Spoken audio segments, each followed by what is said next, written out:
Video को like, share और subscribe करें। धन्यवाद। तो चलिए शुरू करते हैं आज की ये कहानी। शिक्षा की शक्ति अलग अलग समय पर मनुष्यों ने अनुभव किया है।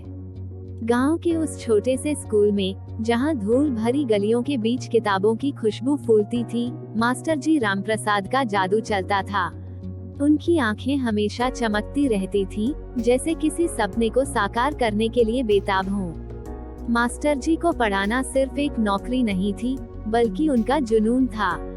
वे मानते थे कि शिक्षा ही एक व्यक्ति को असली ताकत देती है। गांव की छोटी सी लड़की राधा, मास्टर जी की इस बात को पूरी तरह से समझती थी। उसकी चमकदार आंखें हमेशा किसी नई चीज को जानने की तड़प लगाती रहती थीं। एक बार मास्टर जी ने कक्षा में एक कहानी सुनाई थी, जिसमें एक डॉक्टर गरीबों की सेवा करता था। उस कहानी ने राधा के मन में डॉक्टर बनने की एक अटूट इच्छा जगा दी थी। मास्टर जी, मैं बड़ी होकर डॉक्टर बनना चाहती हूँ, राधा ने एक दिन मास्टर जी से कहा। मास्टर जी मुस्कुराए और बोले, तुम बहुत होशियार हो राधा, तुम्हारा सपना जरूर पूरा होगा। लेकिन राधा का परिवार बहुत गरीब था। उसके माता पिता खेती करते थे और उनके पास राधा की पढ़ाई का खर्च उठाने के लिए पैसे नहीं थे। राधा की माँ अक्सर उसे समझाती थी, बेटी, तुम्हें पढ़ाई छोड़कर घर के काम में हाथ बटाना चाहिए। राधा बहुत दुखी हुई। उसने मास्टर जी से अपनी समस्या बताई। मास्टर जी ने राधा के माता पिता से बात की और उन्हें समझाया कि शिक्षा ही उनकी बेटी का भविष्य है। उन्होंने राधा को एक स्कॉलरशिप दिलाई और उसे शहर के एक अच्छे स्कूल में दाखिला दिलाया। शहर में राधा के लिए सब कुछ नया था। उसे बहुत मुश्किलें हुई, लेकिन उसने कभी हार नहीं मानी। वह दिन रात एक करके पढ़ाई करती थी। मास्टर जी की प्रेरणा और अपने परिवार का प्यार उसके लिए हमेशा प्रेरणा स्रोत रहा। कॉलेज में राधा ने बहुत सारे दोस्त बनाए। उसने कई तरह की गतिविधियों में भाग लिया। वह कॉलेज के सांस्कृतिक कार्यक्रमों में भी हिस्सा लेती थी। राधा एक मेधावी छात्रा थी और उसने अपनी पढ़ाई में हमेशा टॉप किया। कई सालों बाद राधा एक सफल डॉक्टर बन गई। उसने अपने गांव में एक छोटा सा क्लिनिक खोला और गरीब लोगों का मुफ्त में इलाज करने लगी। जब भी वह अपने गांव आती, तो सबसे पहले मास्टर जी के घर जाती। मास्टर जी ने राधा को गले लगाते हुए कहा, तुमने मेरा सपना पूरा कर दिया बेटा। राधा ने मुस्कुराते हुए कहा, यह सब आपके कारण ही संभव हुआ मास्टर जी। आप मेरे लिए हमेशा प्रेरणा रहेंगे। राधा के क्लिनिक में हर दिन कई मरीज आते थे। एक बार एक छोटी बच्ची बीमार हो गई थी। उसके माता पिता बहुत परेशान थे। राधा ने बच्ची का इलाज किया और उसे ठीक कर दिया।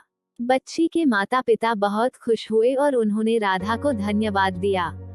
उसने लोगों की सेवा करके बहुत संतुष्टि महसूस की। क्लिनिक गांव के लोगों के लिए एक आशीर्वाद बन गया था। वह न केवल बीमारों का इलाज करती थी, बल्कि लोगों को स्वच्छता और पोषण के बारे में भी जागरूक करती थी।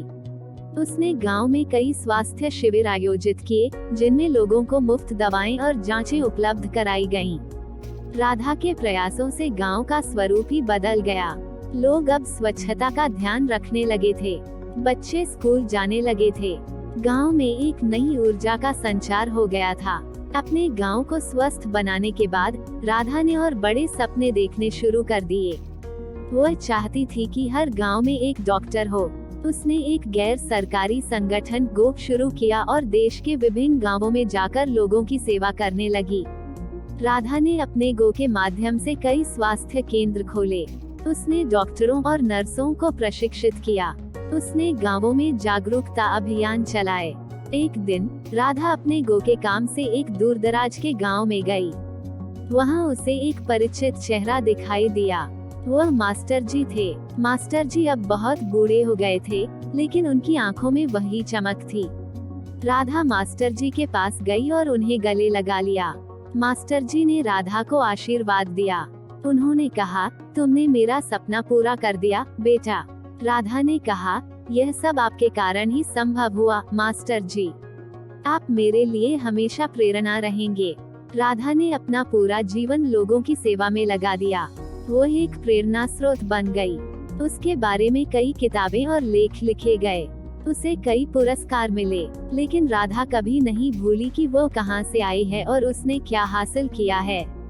वह हमेशा अपने गांव और मास्टर जी को याद करती रही। यह कहानी हमें बताती है कि एक व्यक्ति अगर दृढ़ निश्चय हो तो वह कुछ भी हासिल कर सकता है। राधा की कहानी हमें प्रेरित करती है कि हम भी अपने सपनों को पूरा करने के लिए कड़ी मेहनत करें। यह कहानी हमें यह भी बताती है कि शिक्षा ही एक व्यक्ति को सशक्त बना सकती है।